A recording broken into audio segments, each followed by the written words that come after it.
Final Fantasy VIII is a game that I hold in distinctly high regard, yet even so I acknowledge the jest that is often had in its odd premise, which is that of a whimsical high school romance set in a mercenary academy that is training child soldiers. But rather than laughing off the absurdities of this setting, and as a recent comment has reminded me, I always instead found this a rather fascinating hint at an in-game dichotomy of Final Fantasy VIII, something that undulates beneath the surface and strikes at the very heart of our central hero Squall, and indeed the adverse character of Squall, which is Seifer Almasy, and their respective personalities. And more broadly, I think, if we look to the two key characters that embody the values and the virtues of the Mercenary Academy Garden, we have another dichotomy, which is that between Headmaster Sid Kramer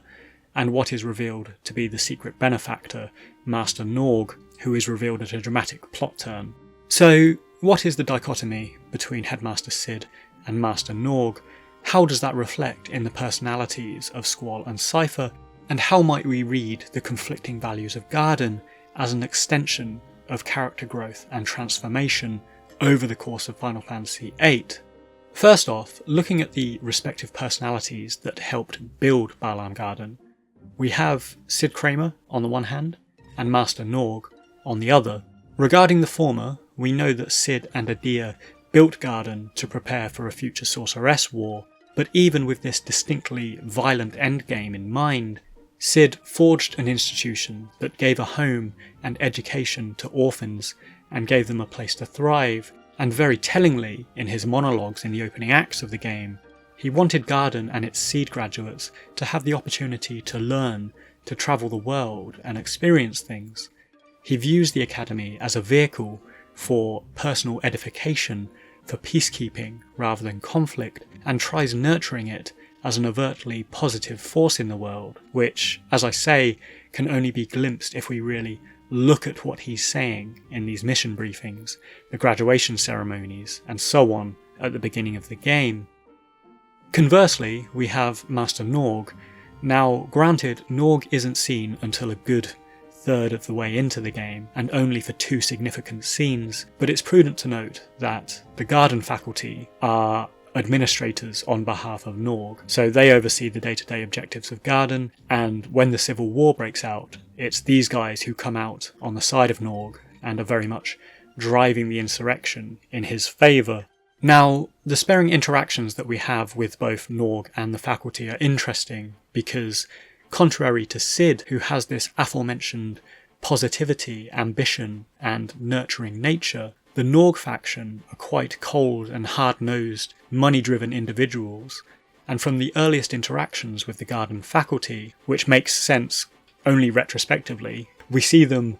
riding the students about etiquette and rules, we have them riding Sid about his flowery, encouraging speeches, and most notably we have them passive-aggressively riding Headmaster Sid during the Timber mission briefing about how they've taken this mission for very little money, so they are only sending 3 SeeD, and so on. So this underlying animosity comes to fruition during the Civil War scenario, where we finally meet NORG, and basically we learn that he is the benefactor that wants nothing more than a return on his investment. He sees Garden as an avenue to wealth, and very little more, and the faculty are essentially enforcing that, and reading between the lines here, we can see this in how they hassle Headmaster Sid constantly. We could reasonably assume that he is nothing more than a figurehead with little real power. The Dollet mission, for example, was a geopolitical shit show because actually Galbadia won, and Garden pretty much withdrew because they weren't paid enough money, which is completely contrary to the values that Sid Kramer wants to instill. And really, the Timber mission that links Squall up with Rinoa can be viewed as a rare and fleeting win for Sid, I think, particularly viewed in retrospect after his rather pathetically weak display in front of NORG, where he basically tells the audience that he's sold his soul to the devil to get Garden built. So, very interesting premise, very interesting domestic drama here in the opening location of Balamb Garden, an otherwise serene, homely sort of location in Final Fantasy VIII that I really enjoyed story-wise, and it was uncharacteristic in how it maintained this plot relevance so deep into the game. But what, after everything, does this have to do with Squall and indeed Seifer? Well, the respective ideologies of Sid Kramer and NORG, what they want from Garden and its students, could arguably be said to play out in these characters in ways that we don't obviously suspect. Headmaster Sid advocates an outwardness and positivity that Squall, our protagonist, evidently lacks at the beginning of the game. Quite to the contrary, Squall actually operates on the basis of duty and orders that override his personal choice, and indeed perhaps morality. This is evidenced in both the Dollet and later the Timber missions, along with his early interactions with Quistis. The attempts of these characters like Quistis and Sid to emote with Squall, or the idealistic ambitions of Rinoa's forest owls, seem to really irritate and confuse him because they are not orders. They have nothing to do with the task at hand and required him to engage with his emotions, which he doesn't want to do. Turning back to Master NORG and his ideology, his ambition for Garden,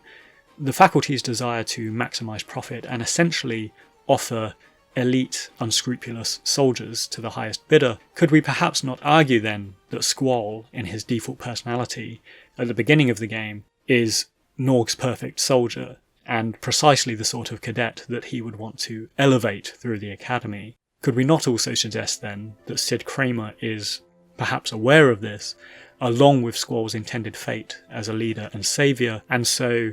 each of his briefings and his speeches seem loaded with a fresh meaning in their desire to steer Squall back on course and intentionally pair him with clients such as Rinoa Hartley, who is driven much more by emotion rather than orders. Looking to Seifer Almasy now, it's interesting how we can flip the script here, because where on the surface Squall is the protagonist that bears these attributes that might be playing into the hands of the antagonists, so too could we argue that Seifer is an antagonist, or at least an anti-villain, who has some traits that we might, by contrast, consider virtuous. So for example, he's very clearly a wayward, stubborn and fiercely individual sort of person. He harbours deeply personal, perhaps even selfish dreams and ambitions that ultimately lead him into the hands of Ultimecia, and yet, looked at from a different perspective, this individualist nature, this attunement to his emotions and to do what he believes is right, is also very human and self-determinate. Seifer embodies free will in all the ways that Squall doesn't, and as evidenced in our first major mission, where Seifer goes off script during the Dollet mission, we can see this at play. It's also worth noting that while the Garden faculty chastise him upon his return, Sid Kramer is slightly more understanding, and he states quite importantly in this scene that he doesn't want everybody to become robots blindly following orders. So reading this with the understanding of both Sid's and NORG's ideological conflict in mind, it becomes much more powerful and throws Seifer and Squall into a different light, where one has freedom and self-determinism to tell right from wrong, or at least follow their own ambitions, so very much a terrible candidate for NORG's designs on Garden. And then on the other hand we have Squall, who very much toes the line, follows in this deterministic path, and sets aside his emotions, his morality, until much later in the game. So, returning to this question about the importance of Sid's dilemma with NORG, the relevancy of NORG's inclusion at all, which I have seen some people question about Final Fantasy VIII in the past, I feel it was a very important, pivotal part of the plot. It's an excellent device to explore Squall's personality and inner conflict in an abstract sense. And it's also very important as a means to see how he achieved this sort of maturity, accepting his fate and these sort of moral obligations he has. And indeed, shortly thereafter, of course, he supersedes Sid Kramer as the leader of Garden, and this is the payoff for this plot point. So really helps contextualise the machinations of Garden, how the rather wisty, jovial student vibe can exist alongside and work well with this more nefarious side of the Garden Academy that is very much driven by two opposing personalities in Sid and NORG. Thanks for watching. If you enjoyed the episode, please consider joining me on Patreon. Alternatively, if you feel like donating me a coffee, you can do so. The links are available below.